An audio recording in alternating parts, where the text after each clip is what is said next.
quiero compartir con ustedes en esta mañana un enfoque de lo que es el Día de la Madre, quizás un poco distinto. Ubicarnos en la realidad del día de hoy, con lo que sucede con la maternidad y con la paternidad. Porque a veces hacemos de este día un día donde todo es fantasía, donde todo es romance, pero los restantes 364 días son reales. Esos son los reales, ¿cierto? Noten esto. Un informe que se daba decía que, por ejemplo, en Colombia, y sucede en todas partes, el peor fin de semana en las urgencias es el Día de la Madre. Le sigue el 24, Navidad. Increíble. Y el aumento porcentual de ingreso a urgencias en el día de entre ayer y hoy es de 1000%. Los casos se multiplican por 10. Entonces la pregunta es, ¿qué pasa que en un día como este explota una realidad que a lo mejor ha estado quieta, sujeta por 364 días?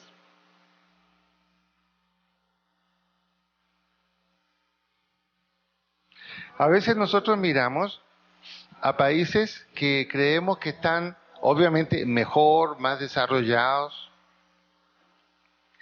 y pensamos que a lo mejor las cosas son mejores allá, sobre todo por la publicidad que nos llega. Por ejemplo, imaginamos que el Día de la Madre en Estados Unidos es fabuloso, pero nos olvidamos que en Estados Unidos los padres a los 15 años empujan a sus hijos fuera de la casa. Es la edad en que los hijos comienzan ya una independencia. Muy pocos estudian en una universidad donde ellos mismos viven, donde son originarios. Ya hay un sentido de independencia y de autonomía fuertísimo. Eso hace que el destino final, y no por una necesidad, el destino final de la mayoría de los ancianos, padres y madres en Estados Unidos, ¿dónde está el destino final? En un ancianato. Y en América Latina, por ejemplo, estamos pasando algo muy cercano a esta situación. Mucha gente, por ejemplo, ha mirado a Chile como uno de los mejores países en América Latina, por desarrollo, por todo. Pero, ¿qué hay detrás? Y yo quiero traer ese ejemplo para que hablemos del Día de la Madre. Hay un informe de la doctora Paula Serrano, psicóloga clínica chilena, que hizo un estudio acerca de las mamás y de los papás. Y es un estudio muy interesante y creo que nos va a servir, porque aquí estamos llegando ya, casi yo creo, a una situación muy cercana a esta, y esto nos va a ayudar a entender la situación y a la vez nos va a mostrar lo que debemos hacer.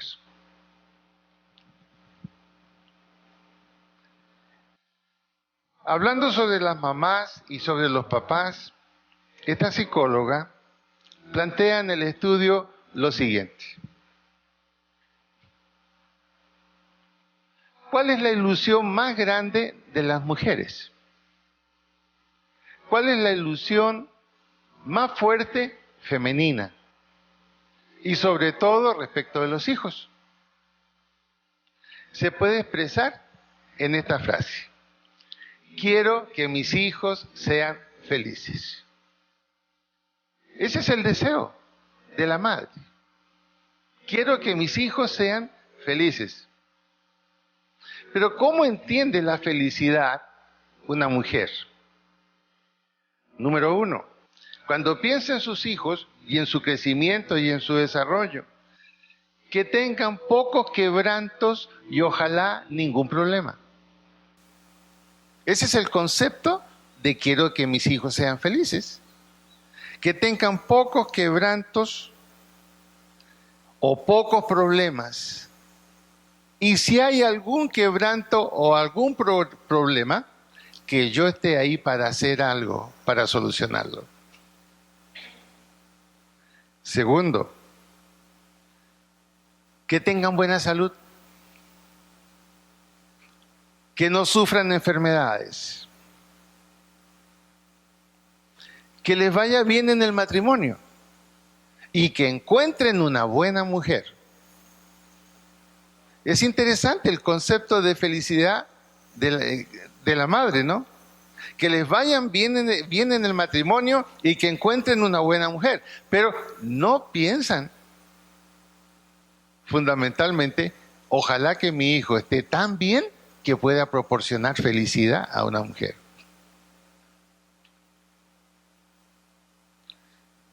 Que sean prósperos, que estén contentos con su trabajo, oficio o profesión. Ese es el concepto de la madre cuando dice, quiero que mis hijos sean felices. Ahora, la pregunta que se hace este estudio, y este es un estudio que se hizo sobre madres chilenas y padres chilenos, que no es distinto de lo que nosotros estamos ya comenzando a vivir. ¿Será que sueñan que sus hijos lleguen a ser más felices de lo que fueron o soñaron ellas?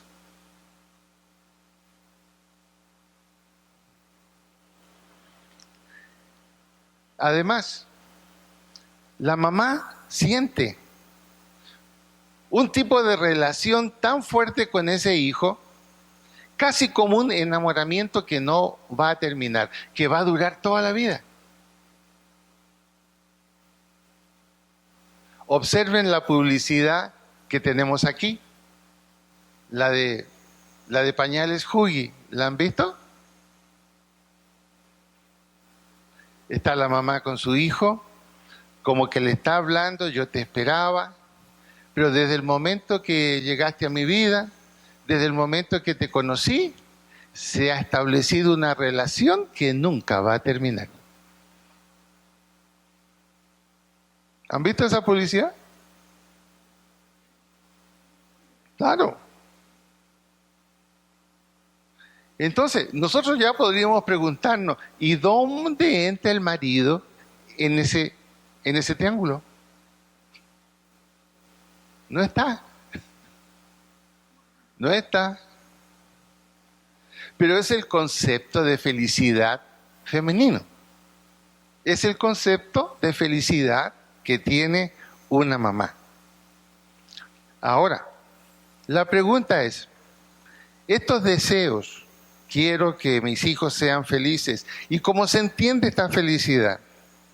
¿Será en el fondo una vida plena que va a recibir, va a desarrollar ese hijo? ¿Será una vida plena? En cambio, los hombres decimos otra cosa. Los hombres no decimos, quiero que mis hijos sean felices. Tenemos otro concepto de la felicidad. ¿Qué decimos los hombres? Deseamos que nuestros hijos sean exitosos en lo que elijan. Y no siempre la felicidad va de la mano con el éxito. A veces el éxito justamente ¿qué produce? Infelicidad. Pero el concepto masculino es totalmente diferente. Segundo, los hombres decimos, queremos que nuestros hijos sean fuertes y emprendedores. En otras palabras, que luego salgan. La mamá dice, sí, que estén contentos con todo, pero siempre estén con nosotros. Tercero, los hombres decimos que alcancen autonomía e independencia al ser adultos. ¿Cómo poner de acuerdo ahora estas dos visiones, el de la paternidad y el de la maternidad? Les pregunto, mamás, obviamente las mamás son casadas, ¿es real estas dos visiones que hay en la paternidad y en la maternidad? Es real. Ahora, ¿cuál es la consecuencia de esto? En Chile, por ejemplo, y aquí lentamente está subiendo, igual que en Chile. Chile es el país que consume en la parte femenina más ansiolíticos en América Latina. Este informe es de abril de 2014, del año pasado. Y todo este estudio salió en el diario El Mercurio de Chile. Las mujeres solteras y las madres también, las mayores consumidoras de ansiolíticos. ¿Por qué? Dice esta psicóloga, pareciera que esto es parte de la obsesión por la felicidad. Y para sentirse feliz, la mejor manera, ¿cuál es? Ahogar los problemas, ahogar las situaciones difíciles. ¿Y cómo se pueden ahogar? O solucionándolas, o tendiendo un manto de ensueño sobre ellas, lo que produce una pastilla, a tal punto que un medicamento llamado Prozac se le llama la pastilla de la felicidad. ¿Conocen el Prozac? Así se le llama, la pastilla de la felicidad.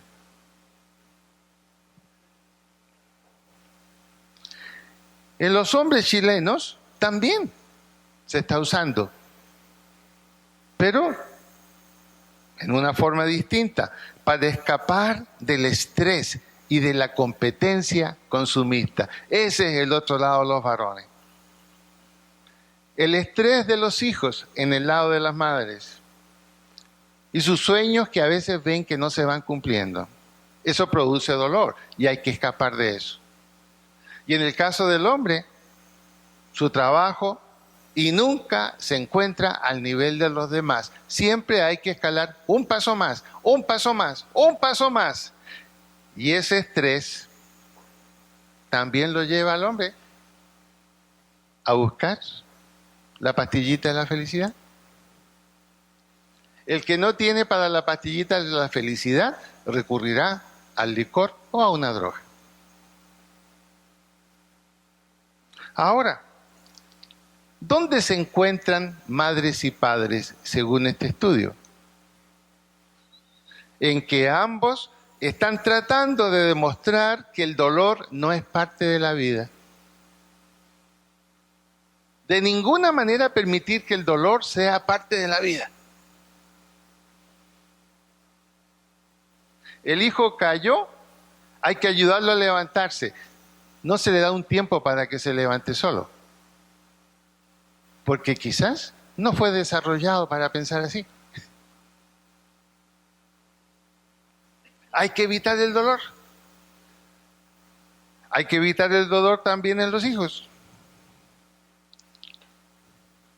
Arrancar el dolor es la meta de esta sociedad. Hoy. Nadie quiere sufrir. No creemos que el dolor es parte de la vida. No creemos eso. Un ejemplo colombiano. En estos días murió María Eugenia Dávila. ¿Supieron la noticia, cierto? Si usted ve la última fotografía que le tomaron a ella y que la pasaron por la televisión con 66 años, pero parecía de 66 años, Una mujer que fue una actriz brillante. Decían comentaristas, especialistas en teatro, que ella sí fue realmente una diva. Ella sí fue una diva del teatro. Sin embargo, su lucha era no dejar de escapar la felicidad y arrancar del dolor. No se habla mucho de su vida familiar. No mencionaron si era casada o separada o si tuvo hijos, no lo mencionaron. Al menos yo no lo vi. Pero ¿cómo encontró el camino para escapar de la infelicidad y del dolor? Las drogas y el alcohol. Las drogas y el alcohol.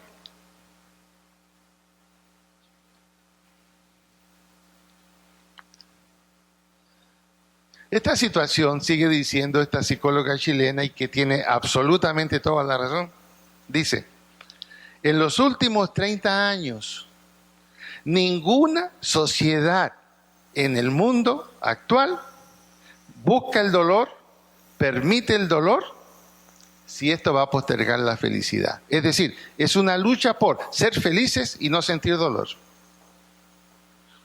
Esa es la filosofía de la sociedad actual. Por eso que el parto natural solo se da en las personas que no tienen muchos recursos, lamentablemente. Hay que evitar el dolor.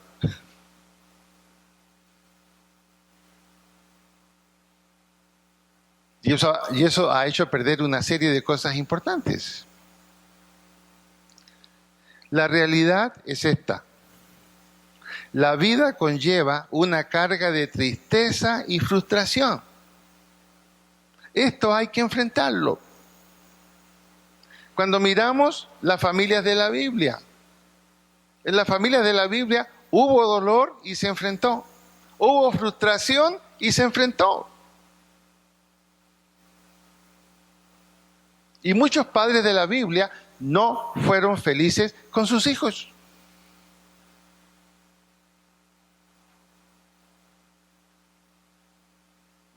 Vamos a ver después algunos pasajes bíblicos donde vamos a ver quién era Salomón. La verdad es que los hijos deben ser preparados para una vida que requiere permitir un aprendizaje para enfrentar las victorias y las derrotas. Y esto es lo que ha ido desapareciendo en los sueños maternales y en las frustraciones paternales.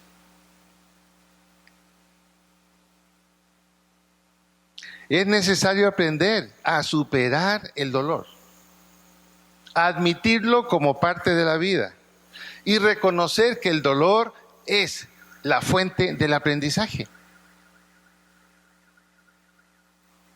No es tomar la píldora de la felicidad o escapar con un ansiolítico. Es formar hijos que sean capaces de caer y de levantarse, ensayando recursos propios. Pero si ha tenido una mamá que solo quiere que sus hijos sean felices,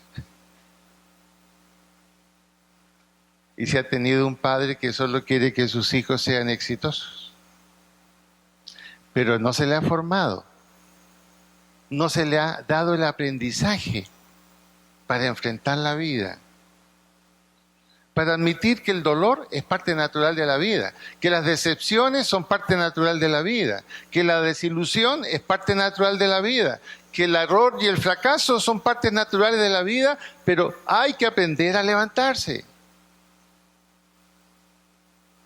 Hay que aprender a levantarse.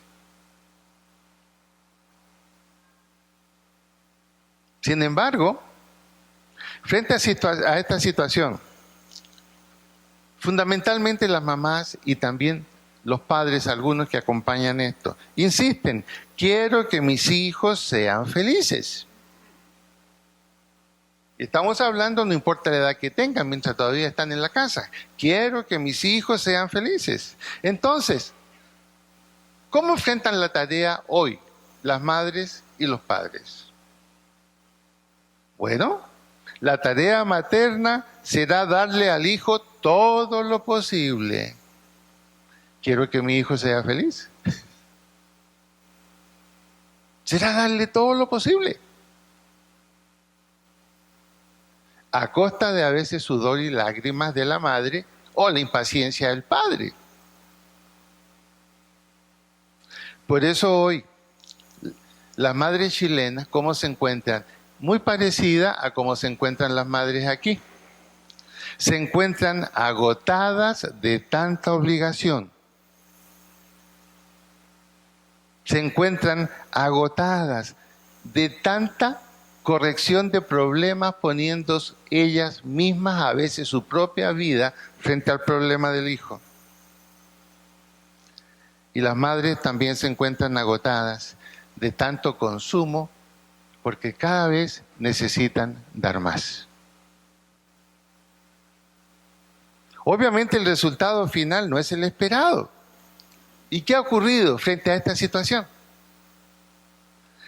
Los hombres han abandonado el campo de batalla de la familia. Esa ha sido la consecuencia. Han abandonado el campo de batalla de la familia.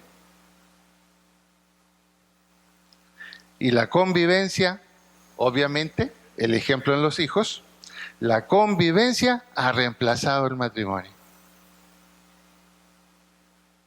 Entonces, esta es la realidad del Día de la Madre. En un país como Chile,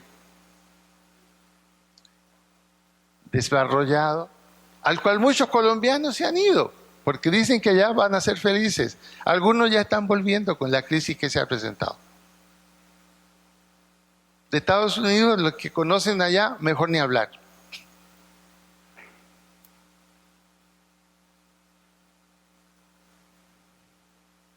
¿Qué debiéramos decir entonces? Lo que debiéramos decir, dice esta psicóloga, y no es cristiana, pero ya empieza a acercarse a la parte cristiana.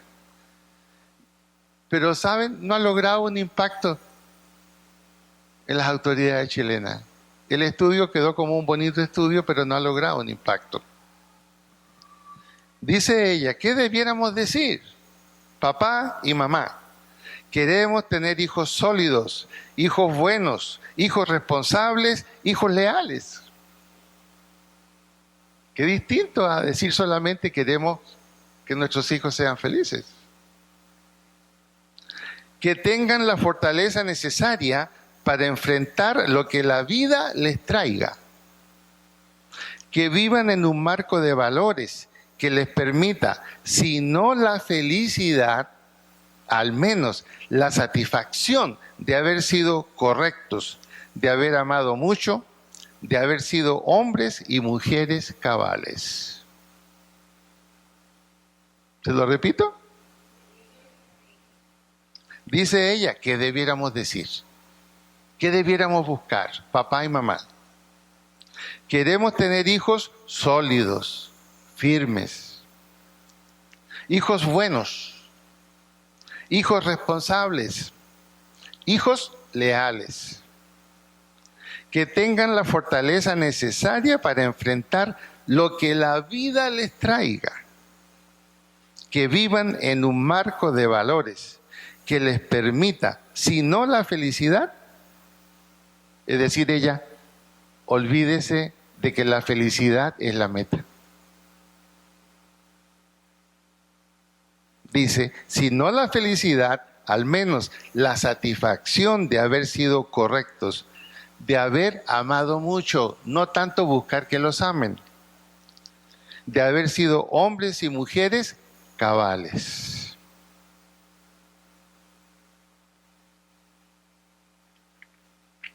De ninguna manera, dice ella, si hacemos esto, los hijos no van a buscar la felicidad a cualquier precio. Y no van a evitar el dolor que conlleva asumir responsabilidades. Es muy interesante el concepto de ella. Dice, el dolor que conlleva asumir responsabilidades. Prácticamente ella dice, sin usar las palabras, queremos una solución cristiana, porque esto es lo que plantea la Biblia. Exactamente. ¿Qué está pidiendo ella para la sociedad chilena? ¿Qué está pidiendo ella para cualquier sociedad del siglo XXI? Está pidiendo un marco cristiano de la familia. Es lo que está pidiendo. Exactamente en las palabras que ella usa. Veamos. Número 1. Lo que está pidiendo es un acuerdo y modelo de la pareja, cabeza de familia. Es lo que está pidiendo. Que la visión del padre y la visión de la madre, no está mal desear la felicidad. No está mal que el padre diga, quiero hijos exitosos, firmes, emprendedores, pero hay que unir esas dos cosas, porque separadas producen un efecto destructivo. Y es lo mismo que dice la Biblia, en Amós capítulo 3, versículo 3. Podrán caminar juntas dos personas, podrán caminar juntas una familia, podrán caminar juntas dos visiones distintas si no están de acuerdo. El planteamiento que hace Amós. La respuesta es no. La respuesta es no. O predomina una. Y aquí tenemos que reconocer que es la madre que siempre queda hasta el último responsable de la familia.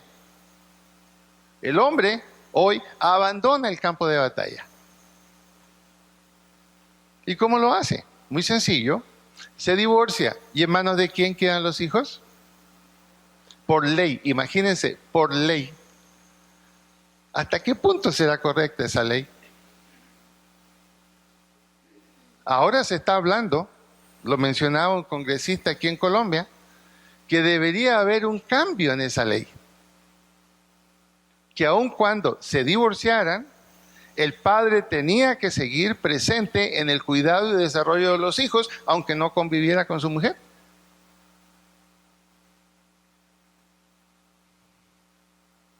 El acuerdo, el modelo, la pareja como cabeza de familia. Pero no es fácil que la familia camine al ritmo de una pareja que está de acuerdo. Porque ¿qué es lo más difícil? El acuerdo. Yo me hago esta pregunta. ¿Podrán los hombres superar la visión de la felicidad y del amor que tiene la mujer por sus hijos? ¿Qué dicen los varones?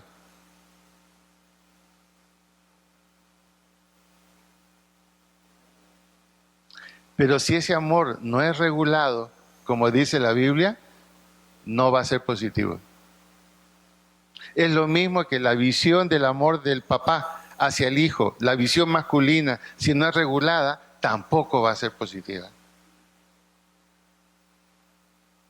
La dificultad está en que ambos logren caminar en el acuerdo. Esa es la visión, es lo que está pidiendo esta psicóloga chilena, pero aparte de una visión cristiana de la familia, es imposible. Segundo, el acuerdo es el resultado de vivir el rol que corresponde a cada uno según lo estableció el creador de la familia.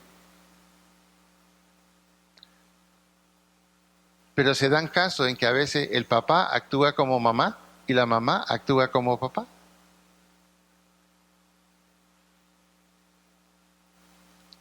Por eso que hoy día esa falta de acuerdo muchas veces hace crisis en un día como hoy.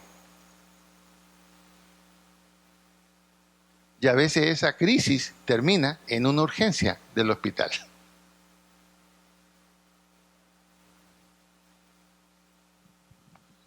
Vamos a Proverbios capítulo 4, versículo 1.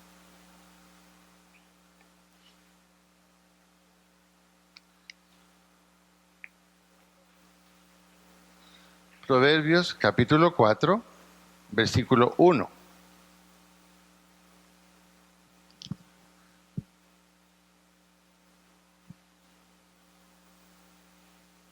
¿Ya lo encontraron? Dice, oíd, hijos, la enseñanza de un padre, y estad atentos para que conozcáis cordura. ¿Por qué coloca este énfasis la Biblia tan fuerte en el Padre? Es el Padre el que debe conducir. Es el Padre el que debe instruir. Es el Padre el que tiene que asumir la responsabilidad de enfrentar los fracasos del Hijo y también las victorias del Hijo. Dice, os doy buena enseñanza, no desamparéis mi ley. Y dice Salomón, porque yo también fui hijo de mi padre, es decir, recibí la enseñanza y la amonestación de él. Pero a la vez también, ¿cómo fui respecto de mi madre? ¿Leyeron lo que dice ahí? Delicado y único. Esa es la visión maternal. Así ve a su hijo, delicado y único.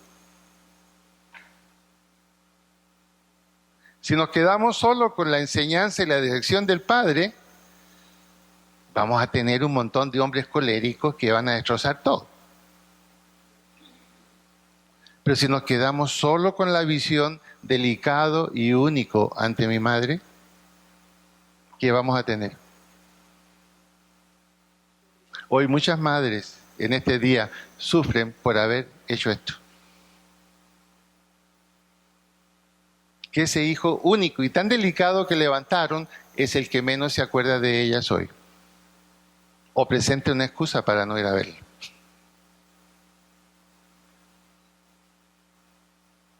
Lo que sembramos se cosecha. Por lo tanto, entonces, la Biblia nos dice claramente, el Padre establece los valores y la conducta a tener. El Padre. Queremos tener hijos sólidos, hijos buenos, hijos responsables, hijos leales. ¿Quién establece eso? El Padre. El Padre. Pero hoy en día el Padre ha abandonado el campo de batalla. Y un alto porcentaje de familias colombianas, más allá del 50%, en Chile es el 60%, las cabezas de familia son mujeres. Y no solamente familias de escasos recursos, no. En Chile se da el caso de familias de tipo ejecutivo donde la madre quedó sola y maneja perfectamente todas las cosas, pero hay una falla y falta algo. Solo se está desarrollando la mitad adecuada de esa personalidad.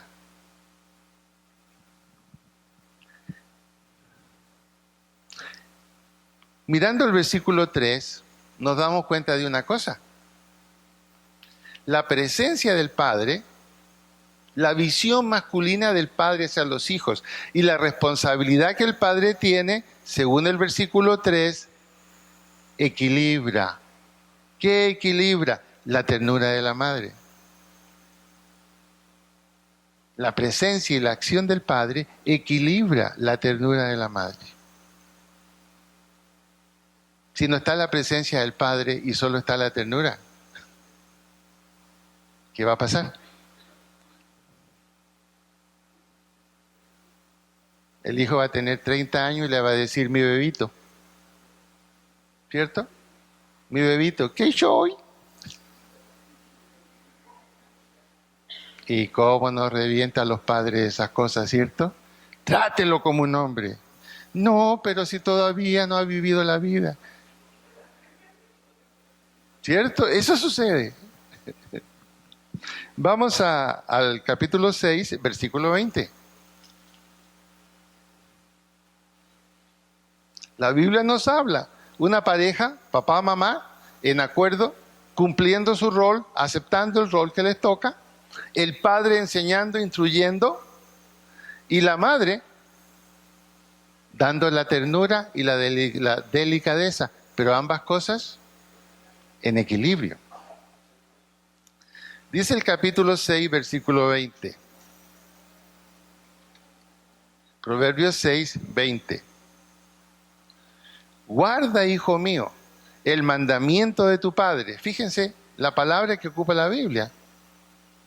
No dice el consejo. ¿Qué puedo hacer yo con un consejo? ¿Qué puede hacer un hijo si solo escucha, hijo, te aconsejo? ¿Qué puede hacer con el consejo? ¿Lo toma o no lo toma? Pero la palabra que usa aquí es, guarda, hijo, el mandamiento. Esto significa la orden. Ahora, que las órdenes producen dolor en el hijo, claro que producen dolor.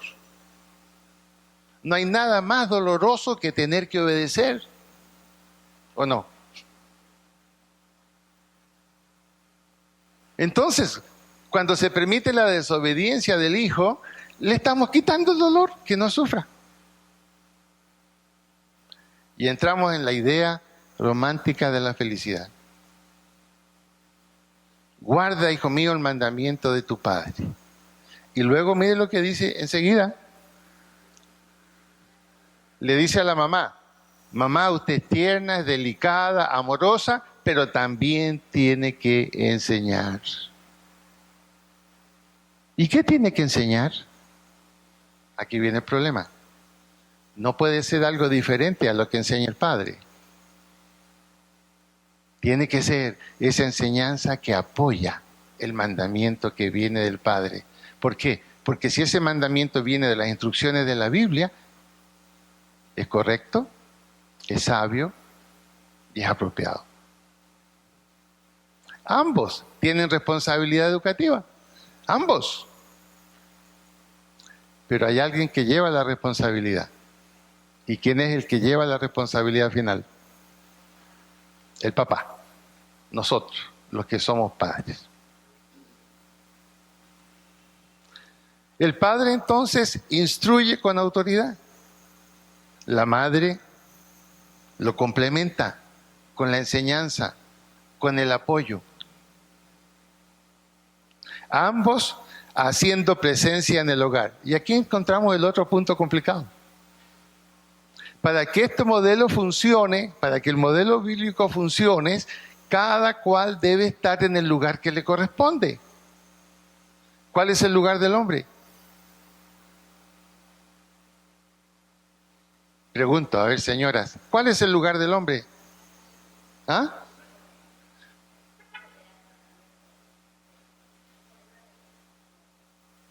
Ok, pero para que el hijo le escuche las órdenes, la corrección, ¿cuál es el lugar del padre?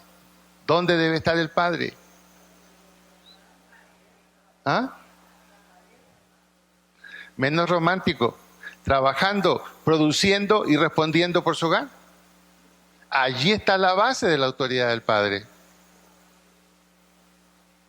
Porque ese es el modelo para el hijo. Ese es el modelo para la hija. ¿En qué sentido? En que la hija cuando se case va a buscar un hombre parecido a su padre, con los valores de su padre.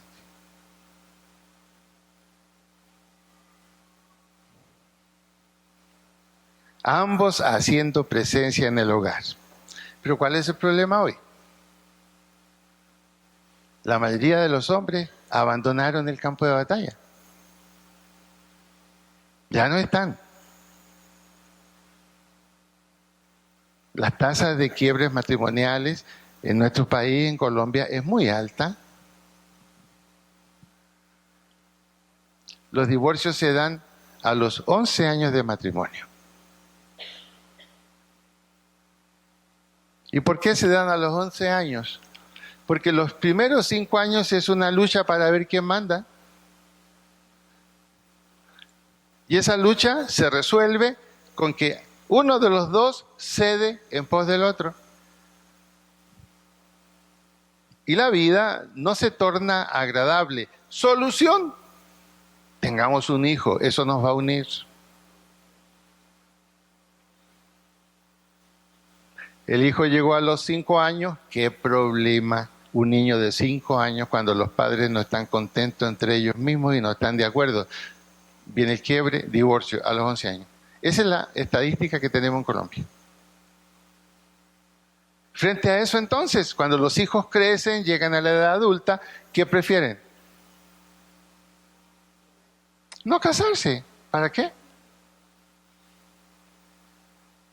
Y no solamente no casarse. Evitemos la infelicidad, evitemos el dolor y no tengamos hijos y vivimos solo para nosotros. Y si nos aburrimos, usted va por allá y yo voy por acá. Hoy día hay situaciones, por ejemplo, en matrimonios. Entonces se está celebrando el Día de la Madre. La madre está con su nuevo esposo, pero el antiguo esposo viene, se siente un rato, la saluda y le deja un regalo. Y los hijos miran como Condorito, exijo una explicación.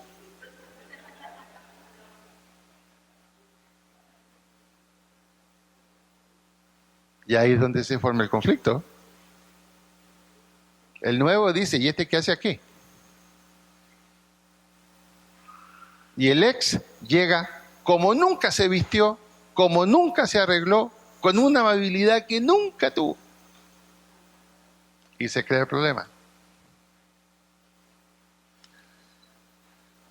Frente a esta situación entonces, a la mamá, ¿qué le toca hacer? Algo no distinto a lo que sucedía en el Antiguo Testamento. O sea, no es nuevo esta situación. Los invito a que miremos Jueces capítulo 5, versículo 7. Jueces capítulo 5.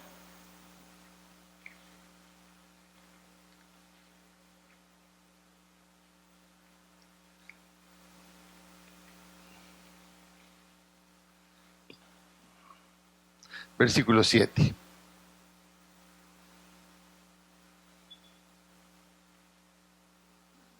¿Ya lo encontraron?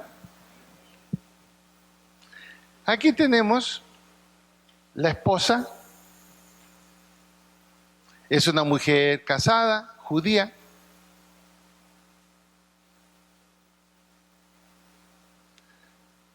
Se supone que debe estar la presencia del hombre y los hombres en el pueblo de Israel para enfrentar situaciones difíciles. Y vamos a leer en voz alta. Varones, nos va a dar un poquito de vergüenza esto. Dice Jueces 5:7. Las aldeas quedaron abandonadas en Israel. Habían decaído hasta que yo, Débora, me levanté. Me levanté como madre de Israel.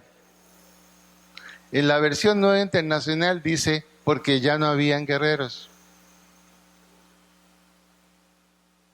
Porque ya no habían guerreros. Es decir, los hombres abandonaron el campo de batalla. Abandonaron la responsabilidad de ser cabezas. Las aldeas solo están en manos casi de mujeres. Entonces, ¿qué tuvo que hacer esa madre que tenía sus propios hijos, pero también era la jefa espiritual del pueblo de Israel? ¿Qué tuvo que hacer? Tuve que asumir. O sea, no es nuevo la situación de que los hombres abandonan el campo de batalla y abandonan el campo de la familia. No es nuevo. También sucedió en el pueblo de Israel. Ahora, ¿cómo se siente la madre frente a esta responsabilidad sola? Obviamente no va a tirar la toalla. Las mujeres no tiran la toalla.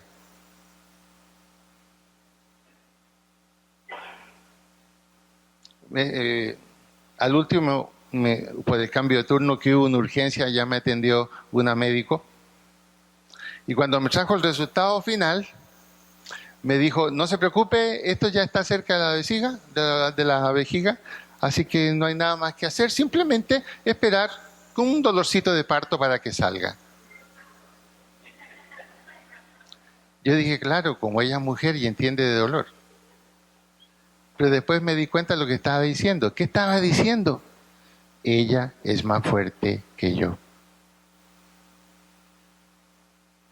Ella es más fuerte que yo. Entonces, ¿qué tenemos que agradecer nosotros hoy? Que la mujer se queda, la madre se queda, asume, asume. A veces siendo más corazón que mente, pero asume y ahí está. Pero esta situación está comenzando a cambiar. Opción 1, asume. Pero también está la opción 2, la abandona. Está comenzando a crecer el número de hogares donde ella dice, renuncio a lo que la ley me ofrece de hacerme cargo de los hijos. Ahí están, que él vea.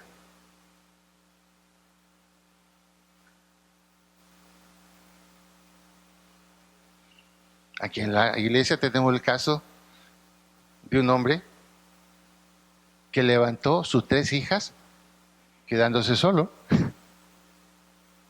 La madre dijo, no, renuncio a lo que la ley me otorga, que él se haga cargo.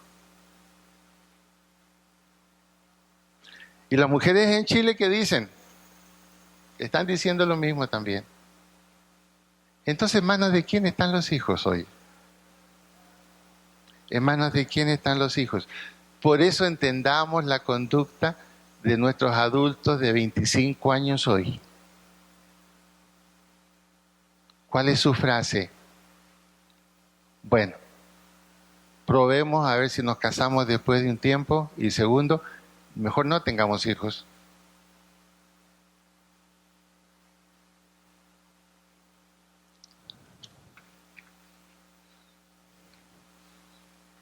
Hoy día se está celebrando el Día de la Madre en Chile.